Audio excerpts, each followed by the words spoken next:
Well, and I Yeah. was really excited when you agreed to do an interview with me because I've been following you on Twitter for about a year now because I started lurking on all things related to Shadow and Bone. And one of the things that I've seen you repeatedly talk about is just how important it is to tell stories with Asian leads and, whether it's Asian leads in a general sense or Asian girls and half Asians specifically. So, it's really important that we're receiving top billing because Yes. that shapes how people see us.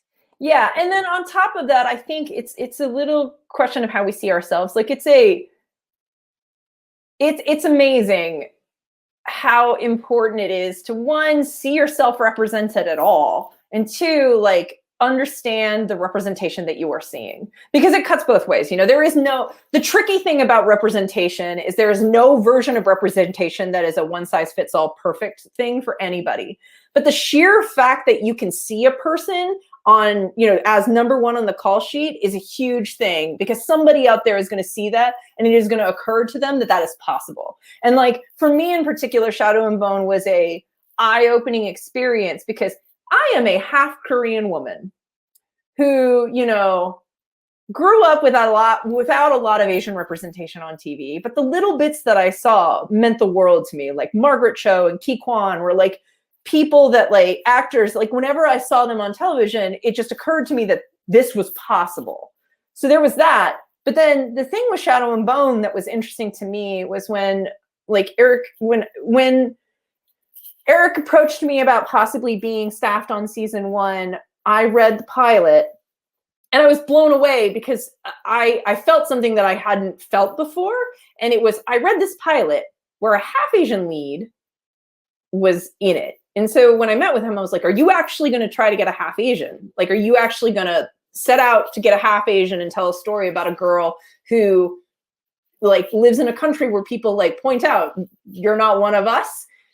And he was like, yeah. And it shocked me because I started thinking about my own scripts and realized I am a half Asian woman who has never written a script with a half Asian lead, because in my mind, all I've ever tried to write is full Asian leads, because I know it is difficult. Like, it's easy to cast a half Asian when you are looking for somebody who is going to be in a role that it doesn't matter what their race is, and then you retroactively mention that they're half Asian because you happen to cast a half Asian. But to actually seek out those roles is really difficult. And I guess that, like, my brain subconsciously hadn't considered trying to do my own representation. So, like, I was, like, immediately emotionally struck by the realization that I hadn't even tried this. And here's this white dude trying to do something that I should have been doing. And I was like, I need to be on the show. Yeah. Oh, crap. I need to be on the show. Mm-hmm. So, yeah. I mean, I definitely want to talk a bit more about Shadow and Bone before we close this interview, but I want to make sure that we plug your new film, Finding Ohana, because you mentioned Ke Quan, actually, and that was going to be my segue, because Ke Quan is someone who you have talked about in some of the other interviews to promote this film, and you're explaining about how important his work was back in, decades past to you growing up, and also he is in the film. So Yes. Do you want to talk a bit about the significance of him and, getting him into the film? Yes. Like, oh my God. So having Ke Quan in this film is a very emotional thing for me. And it's amazing because, like, it all ended with me having a dinner with him and, like, being able to tell this guy, like, you're the reason this movie exists. Like, I don't think you fully, like, I know that you were an influence for a lot of up and coming Asians in the entertainment industry, but I just want you to know from the mouth of the person who came up with the idea for this movie, like, you're the reason this movie exists. So thank you for existing. Like, thank you for going through everything that you went through and, like, being in those roles, because, like, Ke Quan was in 2 very influential movies for me growing up. Like, Indiana Jones, I love Indiana Jones, period. But, like, Temple of Doom, when I was a kid, was one of my favorites, specifically because of Short Round. Because, like, Ke Quan was an Asian kid in a role where he was saving Indiana Jones's ass. Like, he is legitimately in that movie is so necessary. He saves Dr. Jones and, like, gets him through it. And then also Goonies, because again, Ke Quan was there. And like, in retrospect, I think part of the reason those two movies like imprinted so heavily on me as a child was because I could see myself in those adventures through Ke Quan.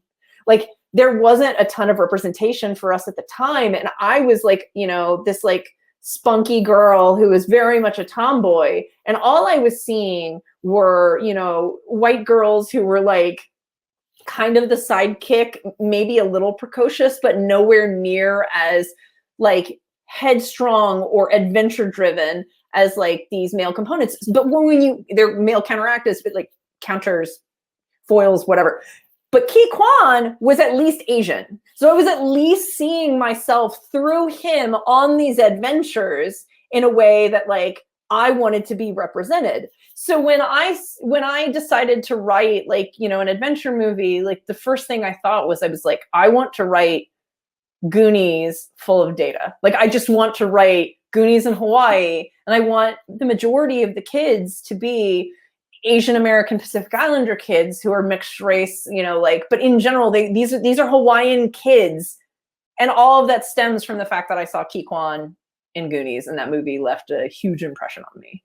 So like, and then the reason we got him, and this is just all serendipity, like our director, Jude, she's amazing. And she was super excited to be directing this film. And she and I had multiple conversations before Netflix bought it about like, she was attached before Netflix bought it about like the inspirations behind this movie and what this movie meant to me and what I was looking for and what it all was.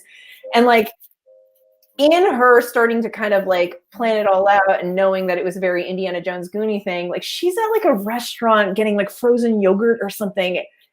And she's talking about this thing to somebody and she mentions Indiana Jones and she like hears a voice like say something like, are you talking about Indiana Jones? And it's freaking Ke Quan in the same location that Jude's at. And that's how they connected. So then the second they connected, Jude was like, we need him in the movie. Like, figure out like how to get him. Like, we need to put him in this movie. You wrote this movie because of him. Put him in the movie. And I was just like, okay, yes. So then it was just like, we got him in the movie. This is like, so it is bananas. And then, yeah, again, like after we shot and everything, and while it was in post, Key and I got dinner because I wasn't able to be on set when he was on set. And Jude was great. Like, she recorded a message of him. Like, they tried to call me and I was like in the room or something on another show, and he left a message for me, but they recorded him like leaving the message and sent it to me and then got me in contact with him. And then when he was back in LA, he and I like went and got dinner, and I just was able to tell him like, I just want you to understand this, like, you are the spark that ignited this whole thing. I just want you to know, like, you are why representation matters. Like, this movie is the product of you existing. So thank you. And that was like one of the highlights of my life.